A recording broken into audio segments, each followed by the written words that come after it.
Recording in progress, so watch yourself. Being recorded. I'll look at it. They're key for that resource. That should be the least of your concerns. So we're ready to go. All right. I'm going to She's introduce teaching me stuff already. I'll get them. yeah.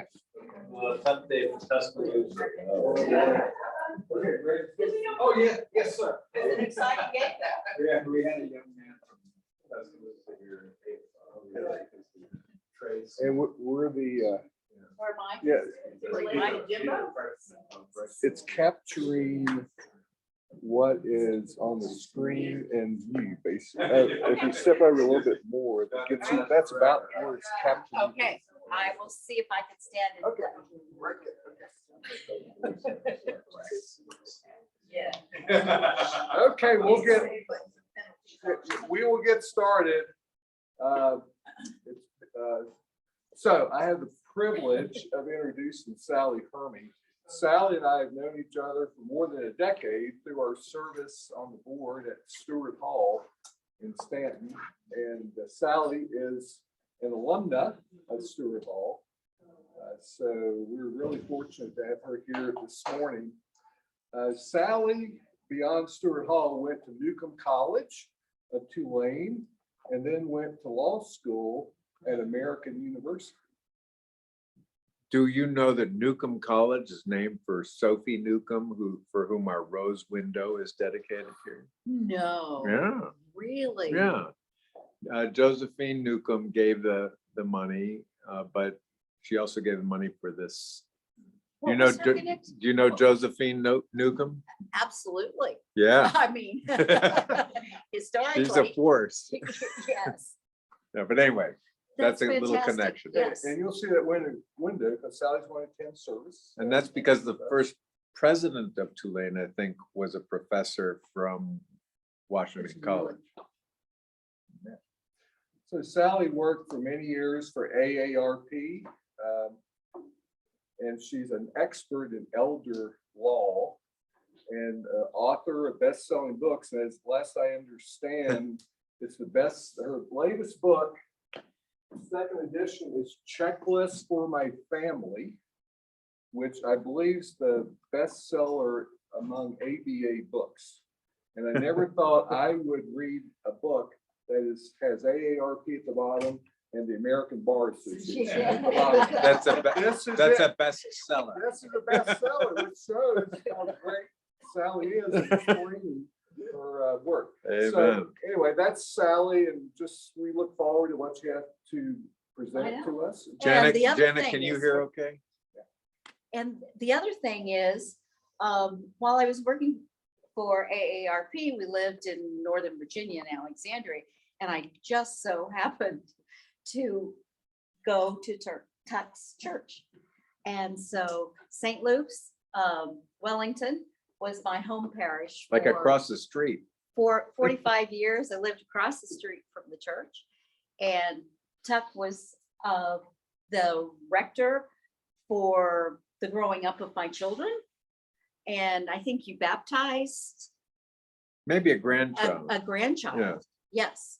So it was really exciting to know that we have this additional connection with Grace through knowing Tuck. So Amen. let's see. So I wanted to take you on somewhat of a journey to talk about why planning is so important. And you're going to have to tell me, is this going to be it? You know what? I've never used that, so try it. That's It's got to hook up with your computer. Whatever you use has to hook with your computer. all right. So you may need to do that. You can Yeah, also there do we go. it There we just by go. using Hey, your some- computer, not the remote. Okay. All right. So here, can we get this on the board? We can't put it on a chair. You want to put it on a chair? Okay. Is that better? Where do you want to? Like here?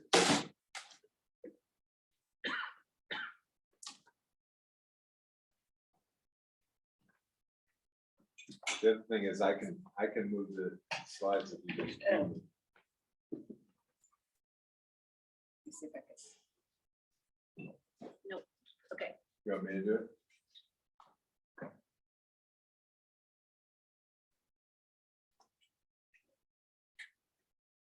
I It's should. not going to.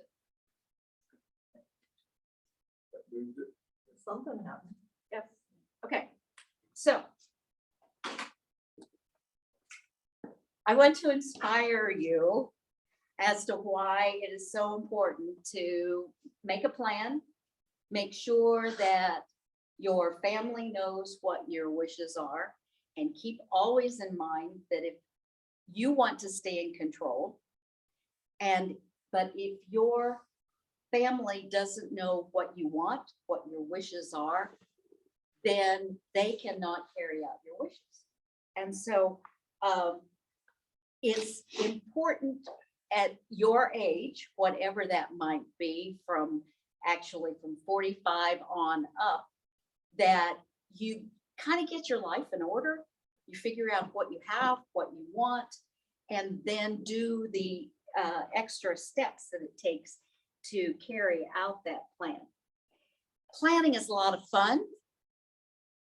We plan vacations, we plan weddings, graduations, we plan for what are the fun things in life.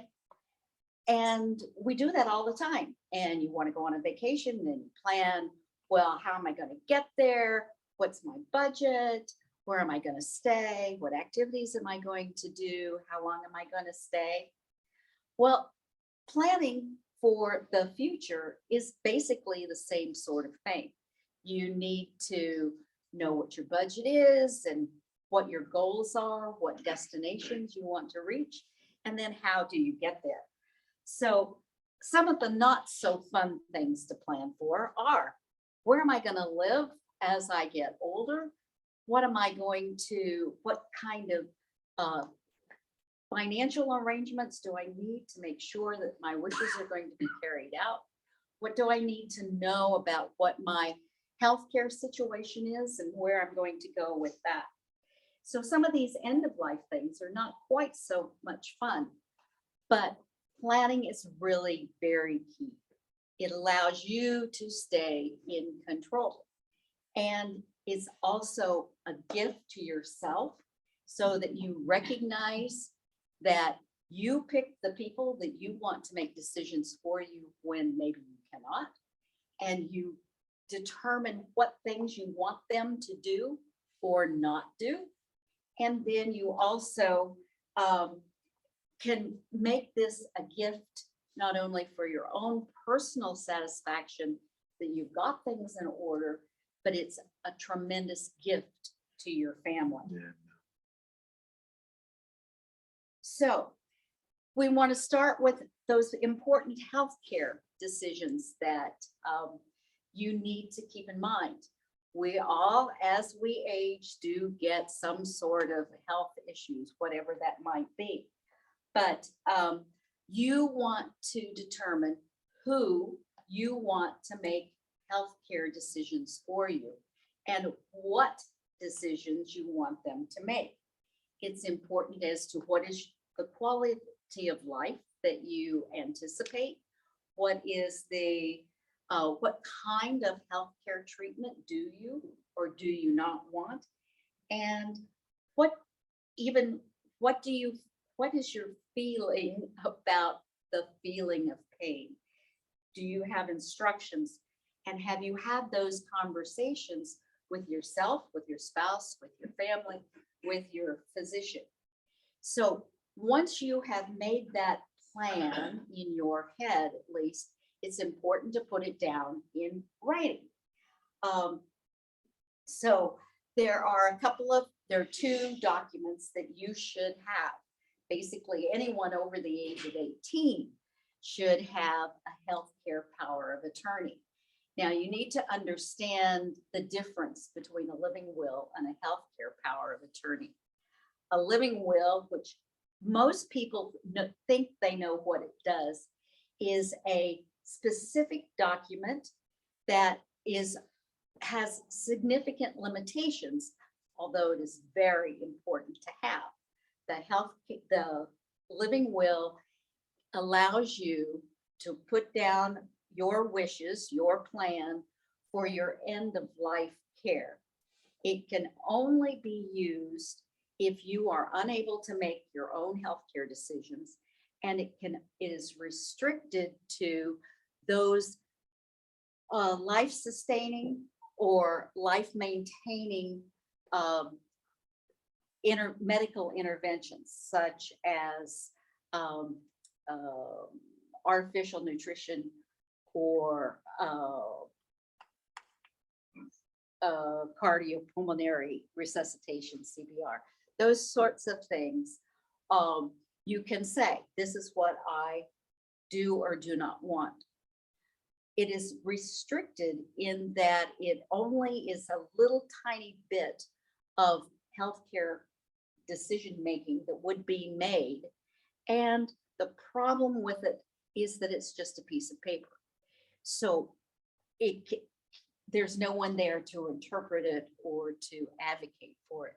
So the more important document is that extra document called a healthcare power of attorney.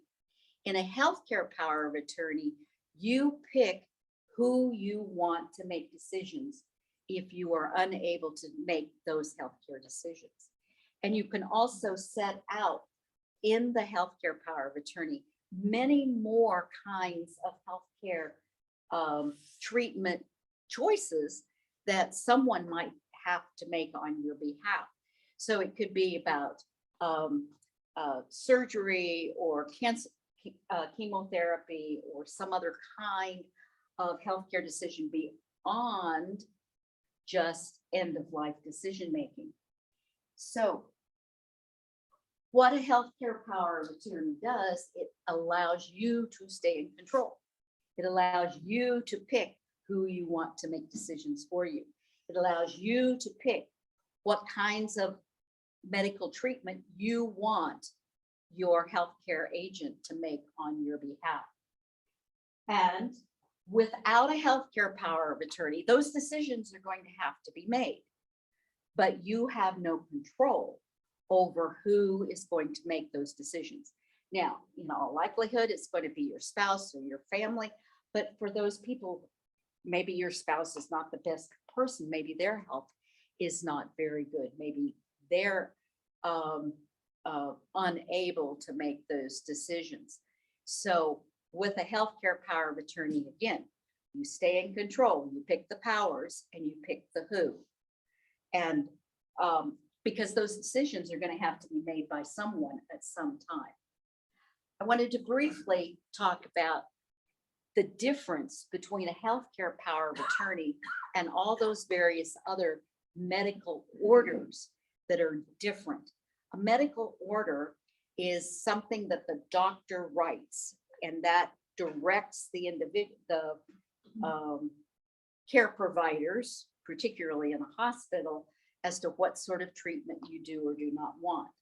Those medical orders have a variety of, they could be anything from a prescription to whether there's going to be a code or no code, whether cardiopulmonary resuscitation is going to be provided or not.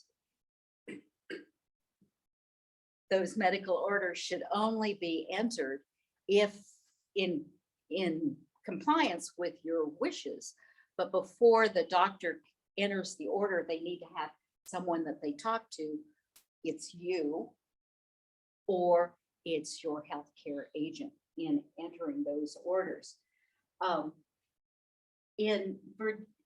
One of the problems with a healthcare power of attorney or a living will is that they can only be read and acted upon by physicians normally in a healthcare setting, normally in a hospital. Even though you may have put into your healthcare power of attorney that you do not want cardiopulmonary resuscitation, if you say, have a heart attack on the street, or emergency personnel have to come to where you are. You're not in a hospital setting.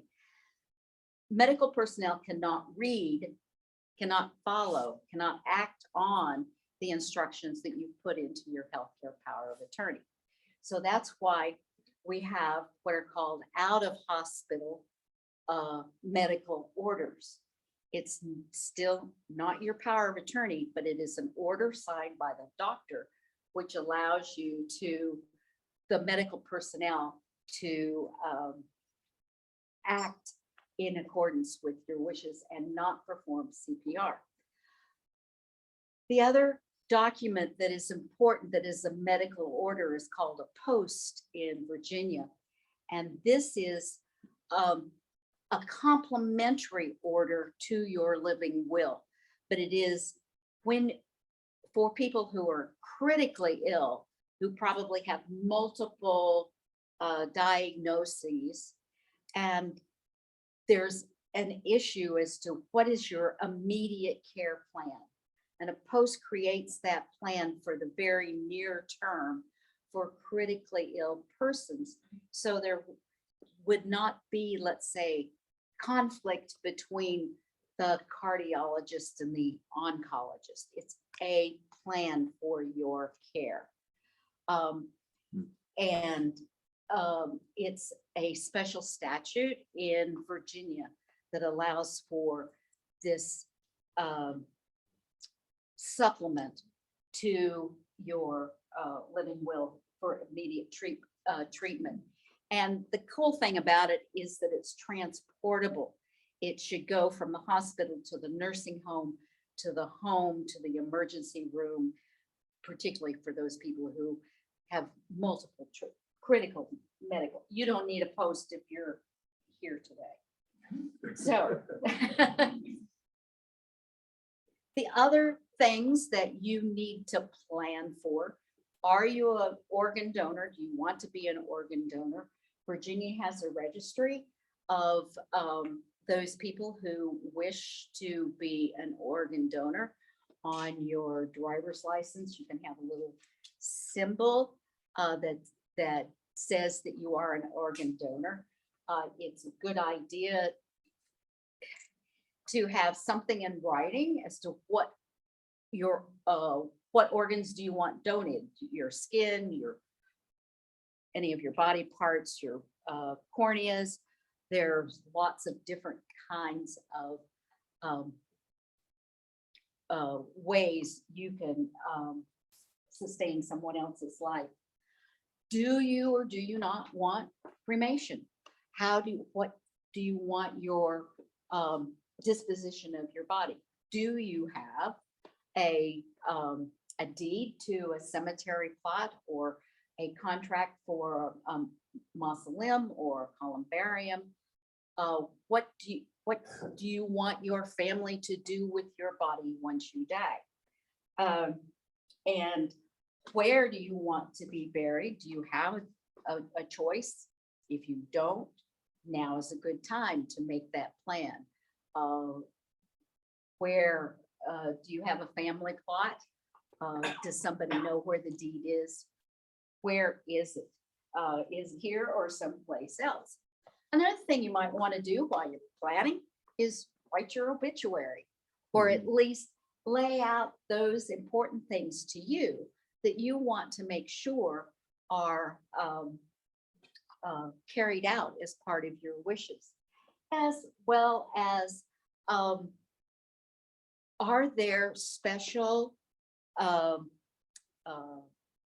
memorials that you want recognized? You know, you read in the paper that somebody's died and a memorial donation should go to. Well, do you want it to be Grace? Do you want it to be someplace else? But your family is not going to know where your heart specially is. I know I can say this. I have a provision in my will to that I have pledged to pay to St. Luke's, Wellington in Alexandria, because I was on the stewardship committee while with Tuck. I also would want to have, if I want my family to know that in lieu of flowers, make a donation to Stewart Hall. Those are the places where my heart is. And if you have a special place in your heart, let your family know where that might be. I have a question. Yes. So, as far as I've researched, you can't be an organ donor and donate your body to science, which sort of makes sense because what if they take a whole lot that they need to study? But I also think it's a really unfortunate choice to have to make because you would want to give to people living at the same time. Why not be able to give to those who are studying? Right. So you haven't ever run into a combination. Of Yeah, that. it's just a choice. And thank you for reminding me. I need to say, if you do want to be donate your entire body to for medical research, then those arrangements must be made in advance. Your children cannot make a decision after you have died that they want your body donated to UVA for medical research. That must be an arrangement that you make in advance. And then, of course, you need to let your family know that this has been your choice.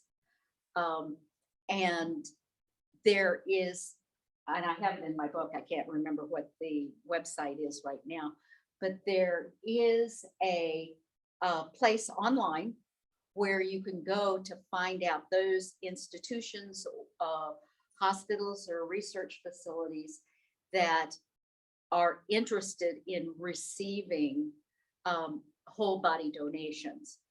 I know that my sister has made those plans, and there is a contract, and there is a number in the contract for the family to know to call so that the research institute knows about it.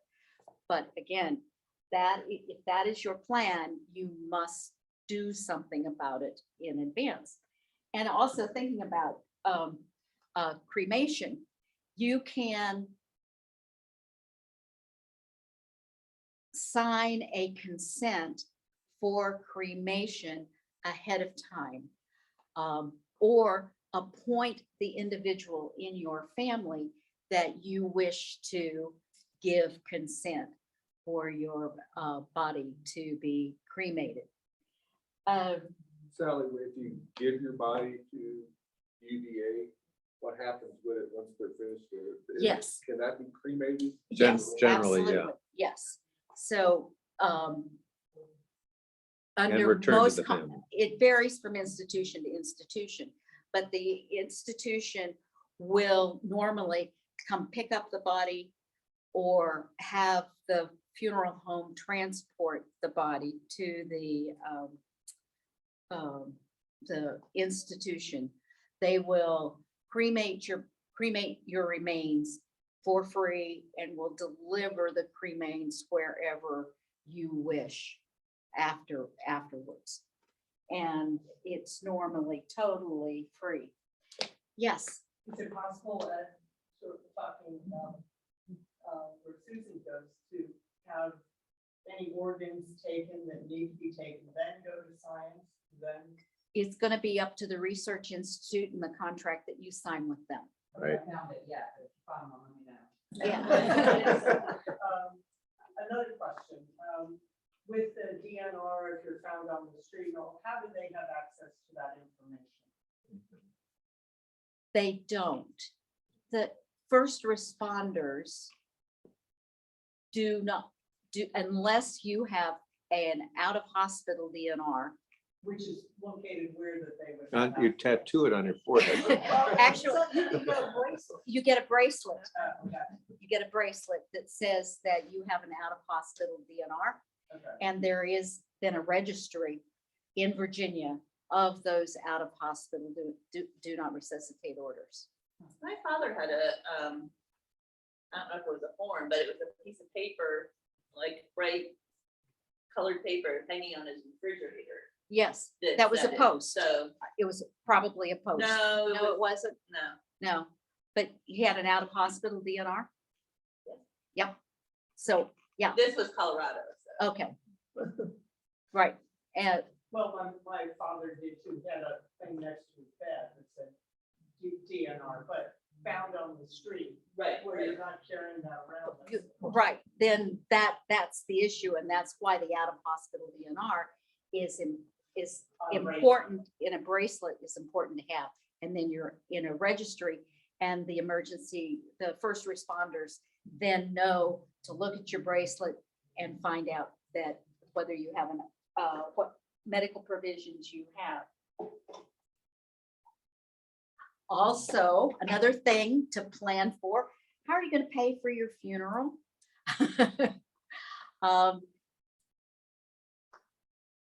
There are various things that you can do. You can have a pre-need contract with a funeral home, and those pre-need contracts, basically, you pay in advance. You pick the services that you want, and you lock in the price, today's price, for the services that you contract for, and you pay in advance so that your family does not have to worry about where are they going to come up with the money for the casket or whatever services the funeral home provides, and transportation of the body, cremation, all of those various things you sort of pay in advance. One of the cautions about pre-need contracts, there are various cautions. One, you need to make sure that you know exactly where the money is going. The system is better than it used to be. There used to be a lot of disappearing funds, and some quite a bit of fraud going on. It's been cleared up with some regulations, actually, that AARP and myself worked to get put in place so that the funds are protected in an insurance policy or in a trust, and not in the pocket of the funeral home director, who therefore later says, what money? I don't have it, or they go out of business or Or whatever. they go out of business. Another issue is that you want to make sure that the pre-need contract for the services that you have paid for is going to be transportable. Right. If If you you move. make those arrangements with a nursing home in Lexington, and then eventually in the future, you decide that you want to move to Florida, is that contract for those services going to be recognized by the funeral home in Florida, in St. Pete or wherever? So those, what I recommend, you should have a plan for what you want for your funeral, but there are other ways than a pre-need contract with a nursing home to preserve those funds that are still under your control. I would recommend that you get your own life insurance policy specifically designed to pay for your funeral expenses, or to have like a CD that you have dedicated for that purpose, or even just a special savings account at the bank that you continue to have control over that money instead of giving it to funeral homes. Mhm. So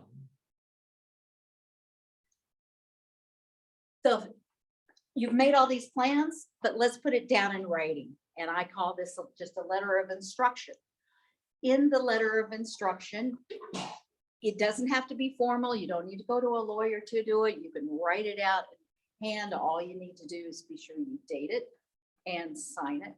And there you say, well, I want so-and-so to be the pallbearers. I want this scripture read. I want to have a celebration of life. I want to have a graveside service. Just put it down in writing or use one of the forms in my book as to what you want, including who you want any memorial contributions to go to. So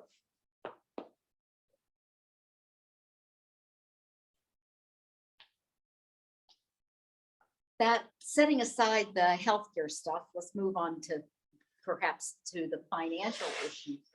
There are, again, if you become unable to manage your property, if you should develop Alzheimer's or have a stroke or whatever it might be, you need to plan in advance who you want to take care of your financial affairs while you are still alive. What powers do you want them to have? What are you going to have them do?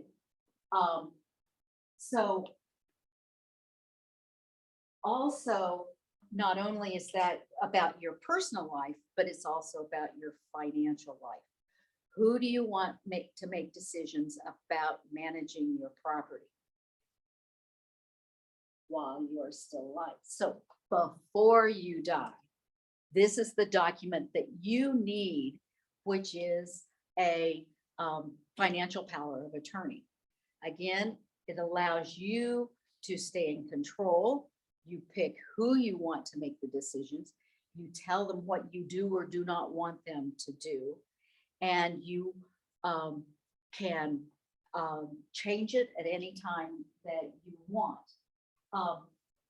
There are various kinds of powers of attorney. There are like durable, you probably heard of durable powers of attorney. What makes it durable? Well, you've got to go back to common law that we inherited from England. The idea was that a power of attorney was only good while you had capacity so that you could direct and control and manage what your agent was doing. Well, nowadays, we want powers of attorney that work when we can't, after we've become incapacitated. So it is necessary in your power of attorney to say whether you do want your agent, even after you can't control the agent, you can't direct what they're doing, that you do want them to continue to have the authority to make decisions on your behalf. Now, what can you put?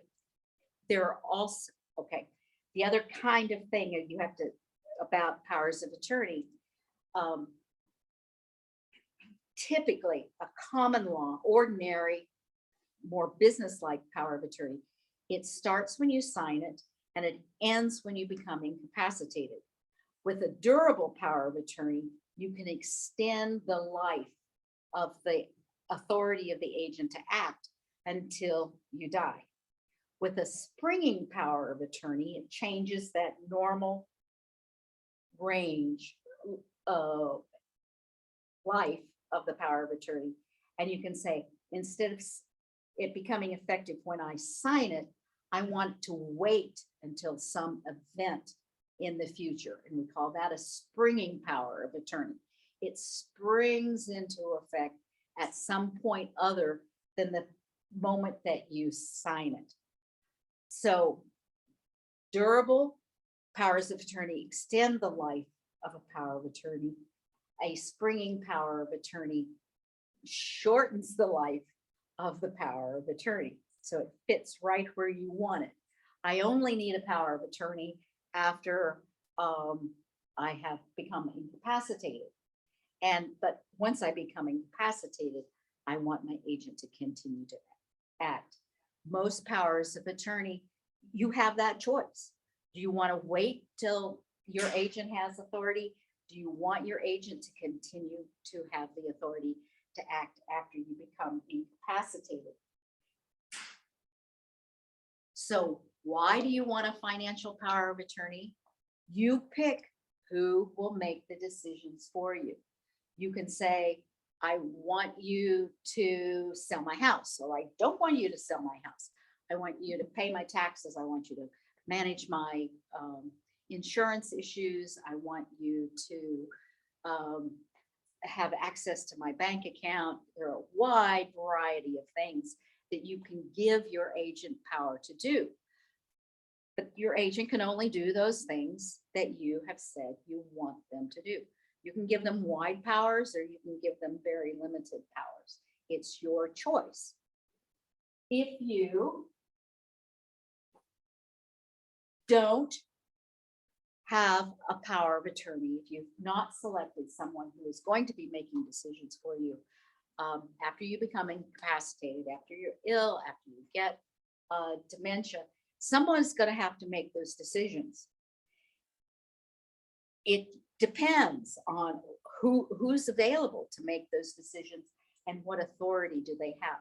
Now, if you own a bank account jointly or a house jointly with the spouse with right of survivorship, they will, that, not the house, the joint bank account, they have access and they can spend that money. But otherwise, somebody needs authority to make decisions. Being a spouse, being a caregiver typically is not enough to give you that legal control over any sort of assets or money. The bank is going to say, you're a what? I want to see your power of attorney. I want to see the authority. If circumstances develop that there are significant financial decisions that need to be made on your behalf, you do not have a financial power, then actually someone is going to have to go into court and have a guardian or a conservator appointed to make those financial decisions for you. The court determines who, the court determines what powers they have. You have totally lost control. So that's why it's so important to get that financial power of attorney in place. Now, powers of attorney are so important for you before you die, because that's the person who is going to be making financial arrangements, spending your money on figuring out what kind of care you get. A power of attorney dies when you die, when the principal dies. At the moment of death, the agent's power vanishes. Poof. They can do nothing else. They do not have any power after your death, whether it's durable or springing or anything else. All powers of attorney expire upon the death of the principal. So what do you want to do about your financial arrangements after your death? You need a will.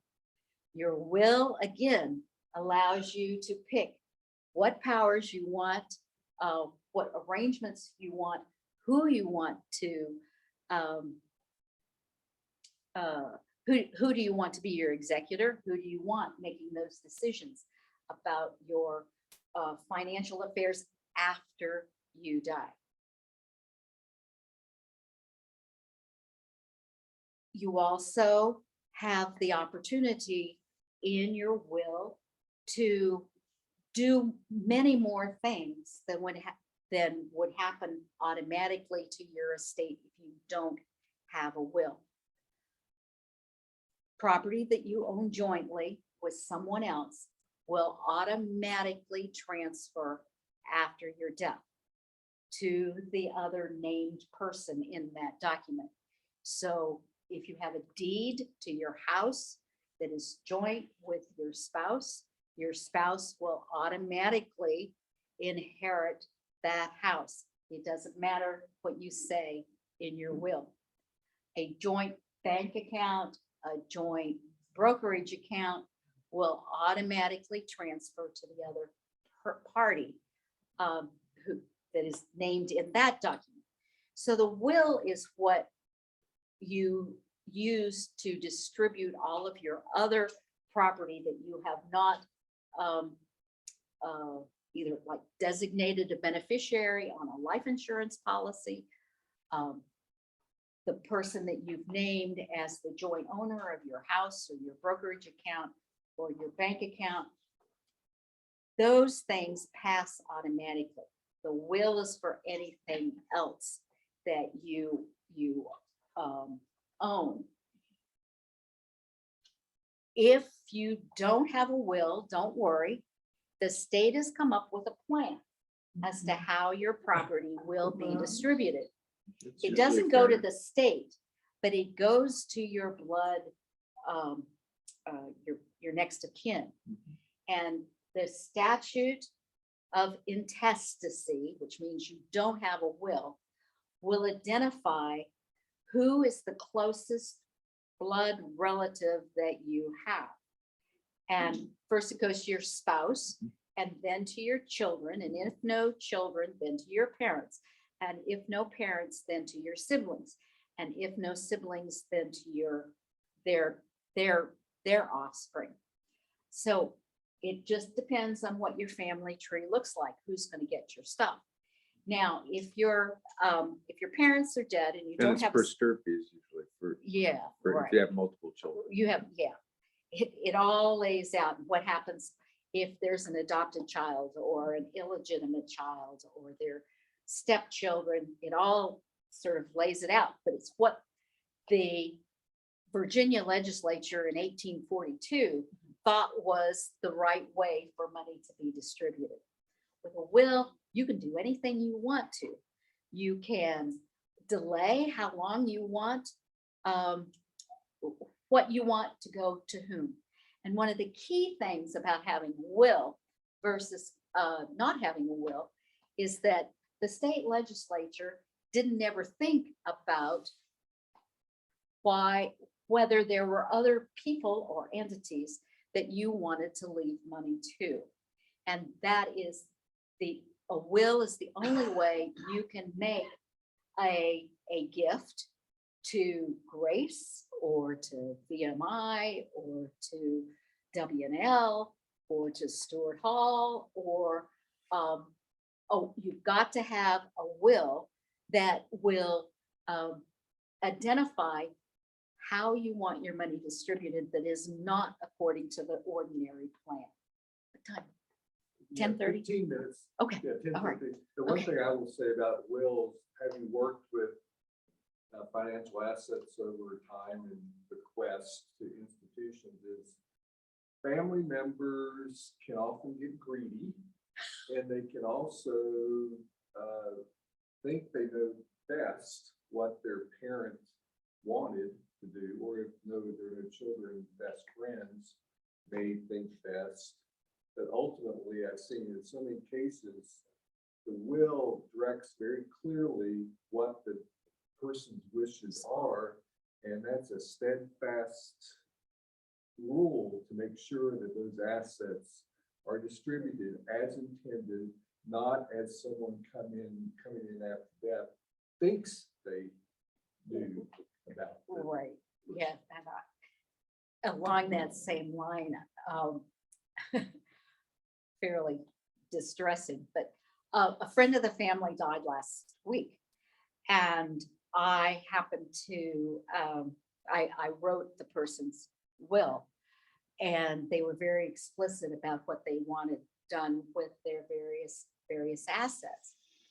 And I went to the funeral, and I learned from my daughter, who went actually to the graveyard service, that some of the family members, while the rest of the family was at the graveside service, went to the gentleman's house and started picking up stuff. He was not in the ground yet when the family started scavenging. It was just awful, but way too typical. And they were actually, the person designated to be the executor spoke to me at the funeral, and he said, I already have inquiries from people, this is during the funeral, as to what they were going to get. Common. Sends shivers up my spine, but it also is what we know that happens. People, family get greedy. So that's why it is so important to have a will. And if you want to make specific bequests to the next door neighbor, to a care provider, or to an institution, that has to go into the will. It isn't going to happen by magic just because you thought that's what you wanted to do.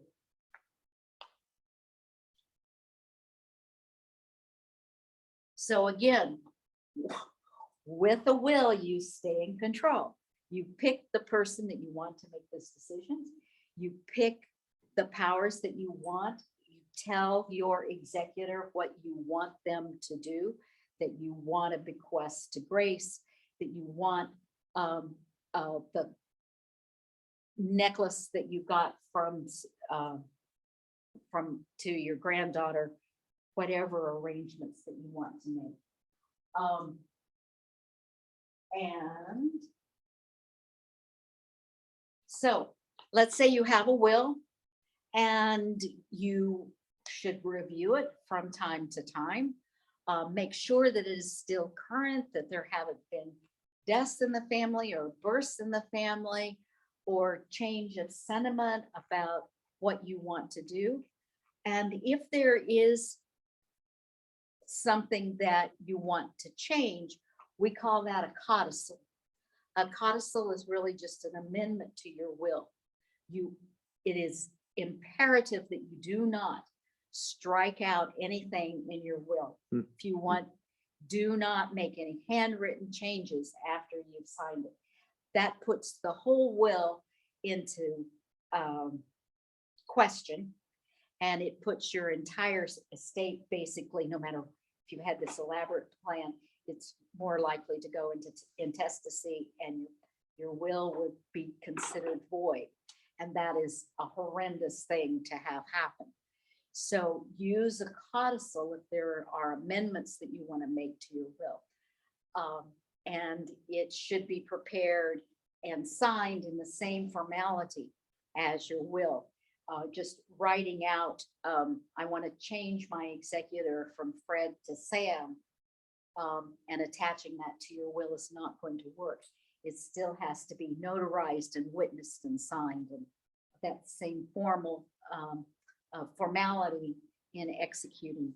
But the codicil, I wrote a codicil just the other day for my own will to change a little something or another.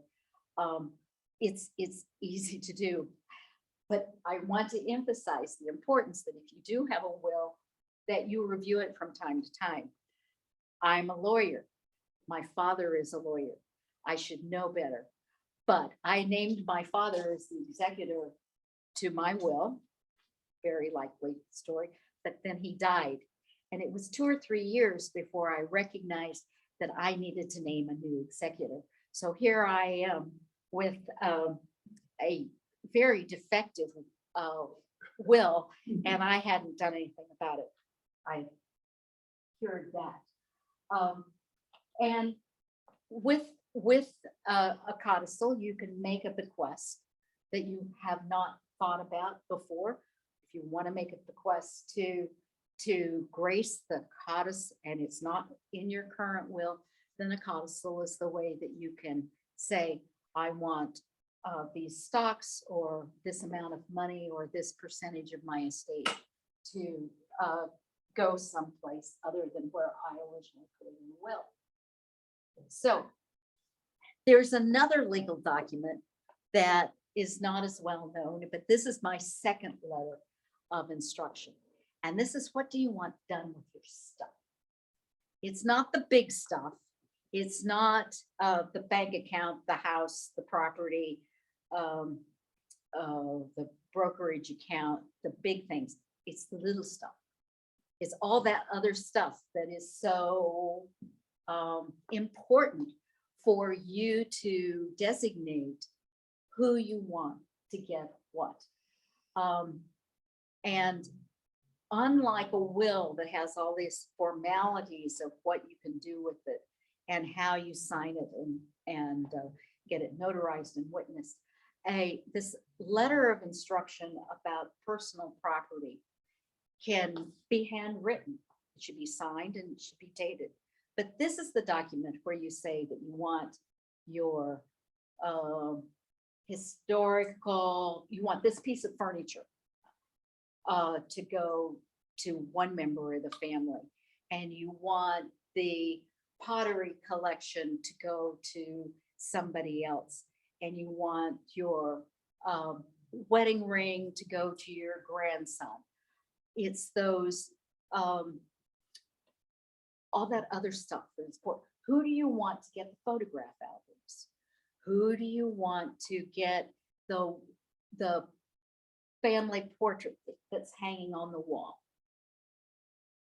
It makes it so much easier for your family, the rest of your family, your executor, to know what are the important things that you want to go to someone else. With this letter of instruction, it's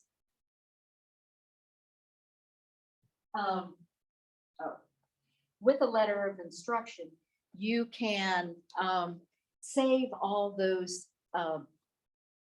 difficult issues in how's the personal stuff going to be distributed.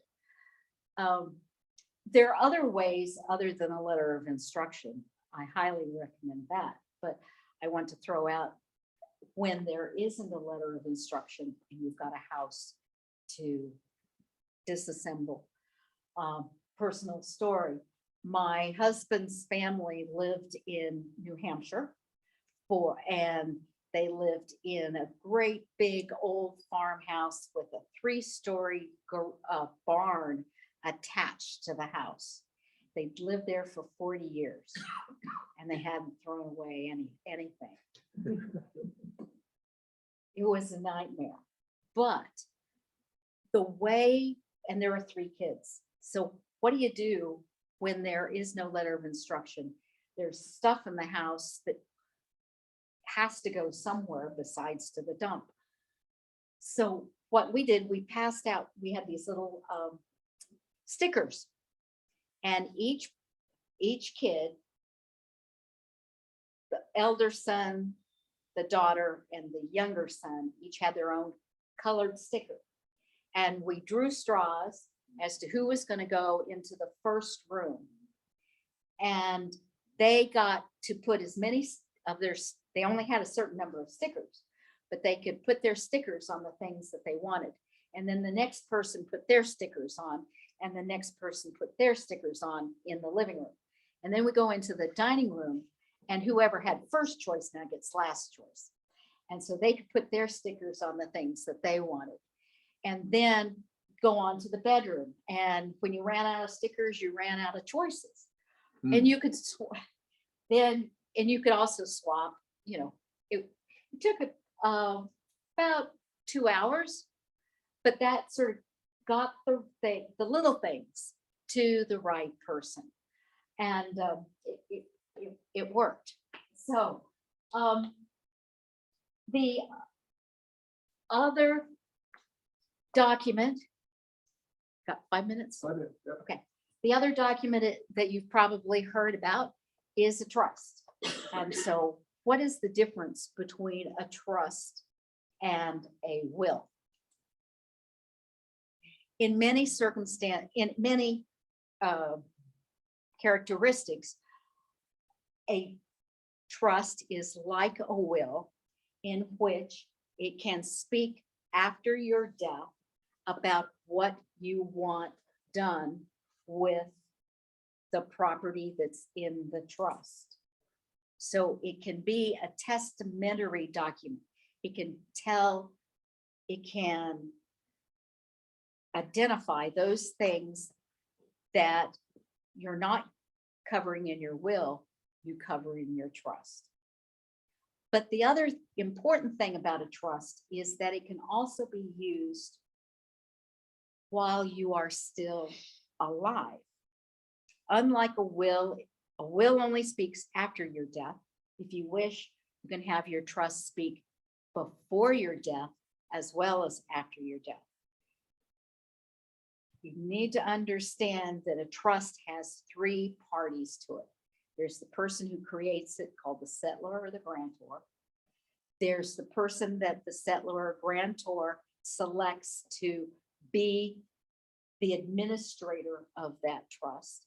And then there are the beneficiaries of the trust, those who are to get the benefit of the trust, either before death or after death. Now, you've probably heard of a living trust that is created at this time, and I can create a living trust. I can name myself as the beneficiary, and I can name myself as the trustee. Three separate hats, all on one person. And I can say in the trust that I'm the beneficiary, I'm to get the goodies from the benefit of this trust while I'm alive, but then I name secondary beneficiaries, those beneficiaries who get the benefit of the trust after my death. And I will name a successor trustee. I will manage the trust while I can, but I name a successor trustee who can manage my trust after I become incapacitated and certainly after my death. For a trust to be effective, a living trust must be what we call funded. You've got to transfer whatever it is that you want in your trust into the trust. So if I want to put my farm in West Virginia into a trust, I will deed my trust. Deed the property from Sally Hurme to the Sally Hurme 2022 trust. I no longer own that property as the owner of the property. However, I can manage that property as the trustee. One of the reasons to have a trust is to take that farm in West Virginia out of my probate estate and transfer it to the trust. I don't own it, so it doesn't get distributed by my trust, by my will. It gets distributed by my trust. You should not, you don't put everything into a trust. It's that specific, particularly out-of-state property, a small business that you want continued to be managed by someone else. It can be a provision for, let's say, a child with special needs. You can put money into trust, let's say, for educational purposes, for your grandchildren, but the money that you want has to be titled, deeded, transferred to the into the name of the trust. The brokerage account name gets changed to the trust. That takes it out of your probate estate, out of the direction of your will, into the direction that you have put into your trust. Yes. So if you put your property into your trust, does that, and you do it 5 years before you end up in a nursing home or whatever, Yes. does that alleviate The Medicaid planning, yes, Okay, as long as it's done 5 years. okay. 5 years in advance, 5 years in advance.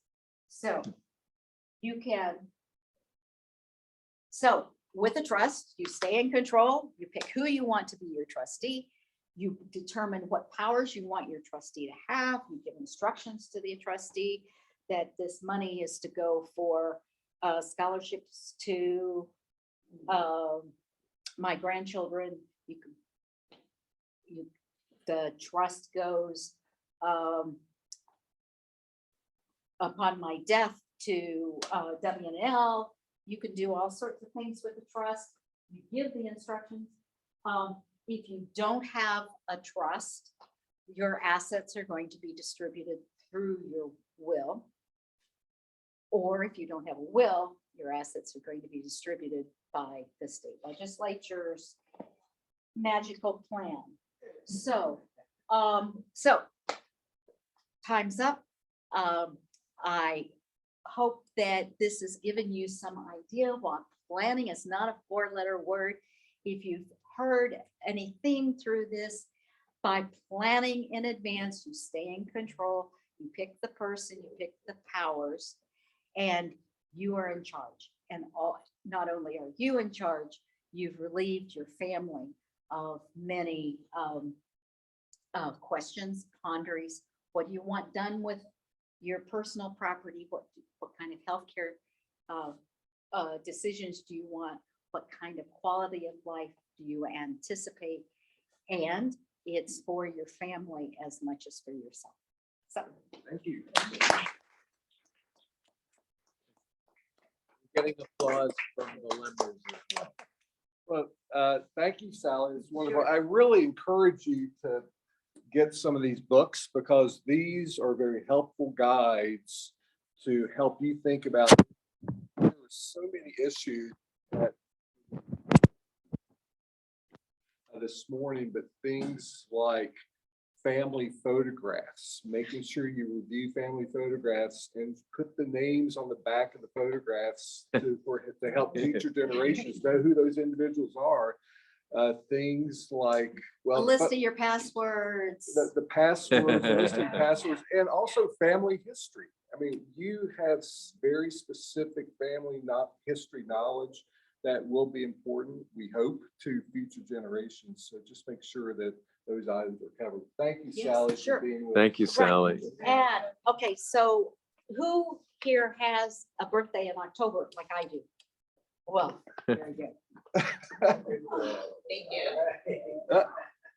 you. We have one more here, so. Here, you can have my copy and I will get it. I can get another one. Yeah, too. I will get it.